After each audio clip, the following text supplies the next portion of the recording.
Bueno, bienvenidos a esta clase sobre nuevas tecnologías, periodismo y comunicación. Nuevas tecnologías que no son tan nuevas. Hace más de 20 años que Internet revolucionó nuestra forma de acceder al conocimiento, a la información, a la cultura, al entretenimiento.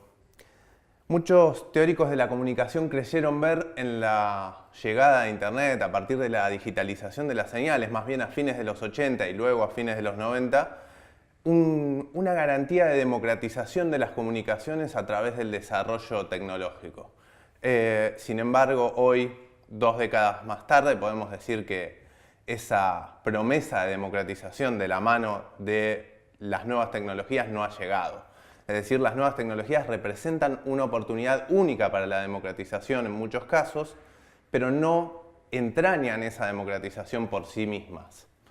Hace falta mucho más, es decir, hace falta una política pública activa, hace falta un Estado involucrado, hace falta reconsiderar las obligaciones del Estado y de los nuevos prestadores privados a la luz de los cambios tecnológicos. Nos encontramos con muchas problemáticas ligadas a la libertad de expresión en los entornos digitales. Algunas de ellas son realmente nuevas, como lo que tiene que ver, por ejemplo, con neutralidad de la red, pero la mayoría reeditan antiguos debates, antiguas problemáticas a la luz de los nuevos entornos tecnológicos. Así nos encontramos con problemas ligados a la protección de la honra, de la privacidad de las personas,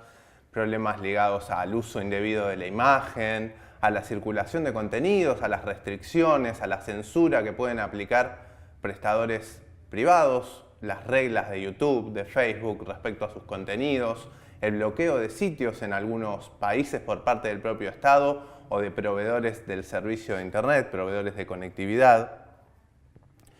También reaparecen antiguos enemigos de la libertad de expresión o reversiones del Estado como enemigo de la libertad de expresión en los términos que lo vimos en la primera clase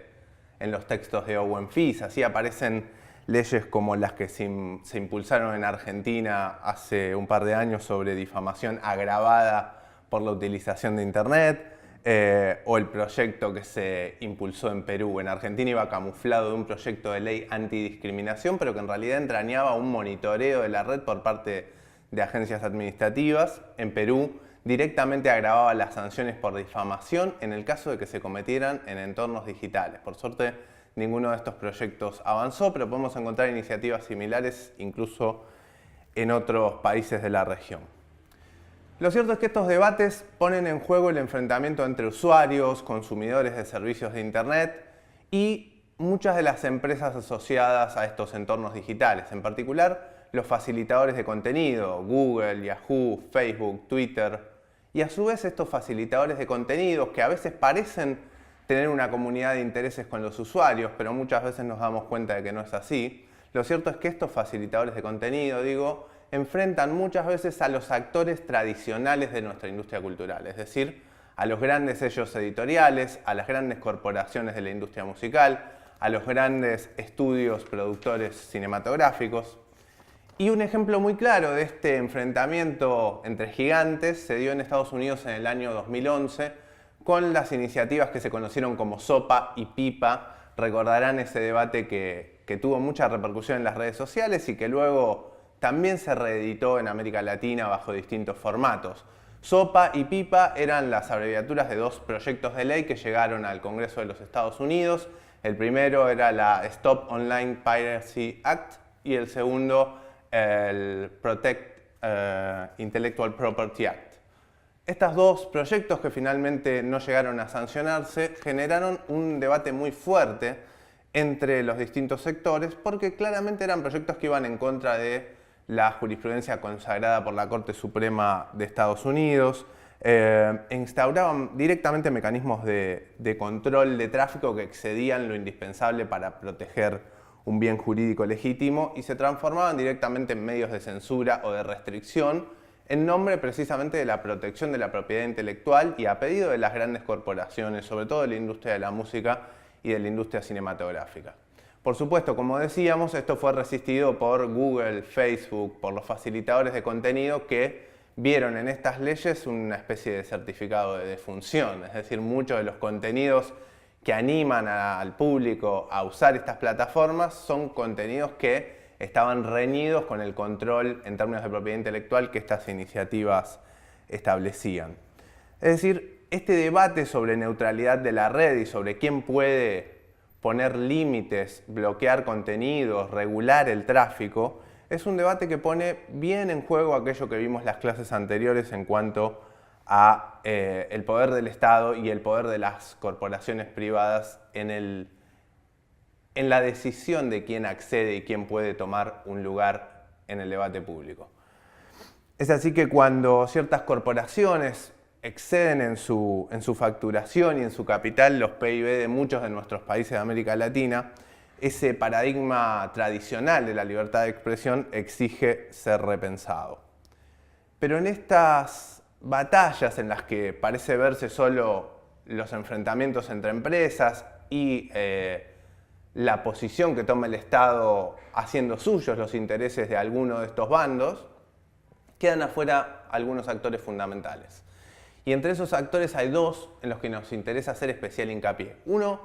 ya lo mencioné, son los usuarios, los consumidores finales de esos contenidos a los que se acceden a través de Internet, que como decía, muchas veces pueden emparentarse con los intereses de un sector cuando se defiende, por ejemplo, el acceso a ciertos contenidos, pero otras veces tienen sus propias demandas, que no son asimilables a las de ninguna empresa. Y por otro lado, están los trabajadores de la comunicación, que parecen muchas veces ausentes de estos debates y que son también en gran medida los que hacen realidad los contenidos a los que nosotros accedemos y en condiciones cada vez más desaventajadas en los nuevos soportes, es decir, sin una compensación ayornada, adecuada a esta reproducción al infinito que permiten los medios digitales. Vamos a hablar más en profundidad de esto más adelante. Pero si bien, como decíamos, las iniciativas SOPA y PIPA lograron ser frenadas antes de su sanción, no ocurrió lo mismo en España, donde en 2011 se aprobó una ley que generó también un debate muy fuerte, no solo en ese país, sino también en el resto del mundo de habla hispana, que fue la ley Cinde. La recordarán, se le llamó así por el nombre de Ángeles González Cinde, que era en aquel momento la ministra de Cultura española y la que impulsó esto que era en realidad un capítulo de una ley mucho más grande, que era la Ley de Economía Sostenible, que el gobierno del PSOE, de Rodríguez Zapatero, impulsó como una especie de flexibilización económica destinada a generar reformas en el mercado financiero y en algunos aspectos de industrias que afectaban el medio ambiente. Una reforma en general muy controvertida, pero que en lo que a nosotros nos interesa establecía un mecanismo de monitoreo permanente del tráfico en la red y creaba una comisión a la que el anteproyecto le daba facultades para directamente cerrar sitios web, cuando considerara que infringían leyes de propiedad intelectual.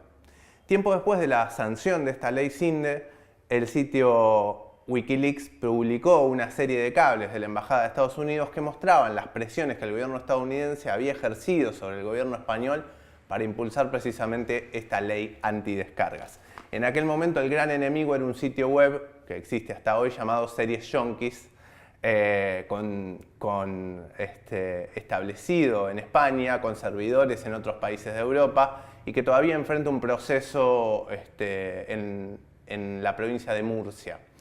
Muy similar al caso de Taringa en Argentina, a lo que ocurrió con Cuevana, a algunas acciones que hoy se entablan con otro sitio que se llama Popcorn Time, y ustedes pondrán otros nombres. Las problemáticas son compartidas, tanto por estos sitios que garantizan acceso gratuito, como muchas veces por estos nuevos catálogos on demand pagos, como puede representar Netflix, como Hulu o HBO Online. Lo cierto es que la ley Cinde sí se aprobó. El gobierno de Rodríguez Zapatero no llegó a implementarla, fue su sucesor, Mariano Rajoy, el que avanzó con esta ley, creó la controvertida comisión y a partir de ahí, el 1 de marzo de 2012, a instancias del nuevo ministro de Cultura, José Ignacio Wert, la comisión comenzó a trabajar y al día de hoy, según sus propias estadísticas, trabajó sobre 500 peticiones vinculadas a sitios web que infringirían leyes de propiedad intelectual y gracias a esas actuaciones motivó el cierre de unos 20 sitios, ellos mismos lo cuentan. Por supuesto, el funcionamiento de la comisión va de la mano de acciones judiciales. Esto fue parte de la reforma que consiguieron los usuarios, es decir, que por lo menos no sea el órgano administrativo el que directamente dispone el cierre de los sitios se cierran gracias a una orden judicial, pero esa orden judicial se obtiene merced al trabajo de la comisión. Esta triangulación la vemos o vemos intentos similares en nuestros países, en distintos órganos administrativos de nuestros gobiernos, así que es algo para tener como bien presente. En el año 1997, el Ministerio de Cultura de Canadá publicó un paper, un documento que se llamaba Internet no es una tierra sin ley. Internet is not law land. Y creemos que ese diagnóstico, muy incipiente en aquel momento, hoy tiene absoluta vigencia. Quiere decir que la web, los nuevos entornos digitales no nos obligan a generar un nuevo marco jurídico, no nos obligan a reinventar el derecho. Como decía al principio, muchas de estas cuestiones reeditan debates que ya teníamos en soportes analógicos. Algunas otras pueden ser nuevas y exigen determinada revisión. Lo interesante es poder pensar estos desafíos a la luz de los principios de derechos humanos, de los derechos civiles, políticos, económicos, sociales y culturales, y desde esas fuentes tratar de garantizar un debate que nos haga pensar en una idea de justicia social digital, es decir, en una idea de acceso democrático al debate público en el mundo digital. Para ello, creemos que hace falta reponer en los debates a todos los actores que mencionaba recién, a los trabajadores, a los usuarios, a las corporaciones con sus intereses contrapuestos y especialmente a los estados con una